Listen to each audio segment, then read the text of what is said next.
May nag-PM sa atin at nagtatanong ano daw status ng pigeon racing natin dito sa NZ. 2 taon na rin ang nakalipas mula na lumipat tayo rito.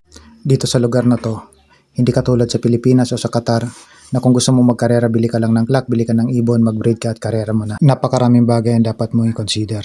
Mula sa paggawa ng loop, sa ibon, sa clock, sa pagkain, at sa oras ng iyong trabaho. Dito, para makapag-alaga ka ng pet, kailangan mo ipaalam sa may-ari ng bahay, which is 100% na doon sa pinarmahan mong kontrata na majority ayaw nila na may alaga kang hayop. 2 taon ang nakalipas at tayo binigyan ng biyaya ng Panginoon na magkaroon na sarili nating bahay. Ngayon, nagbe-breed tayo at pinaghahandaan natin yung darating na karera sa susunod na taon.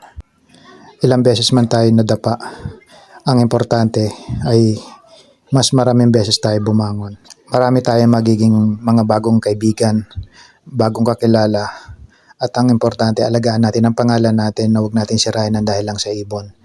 Ibon lang ang naglalaban.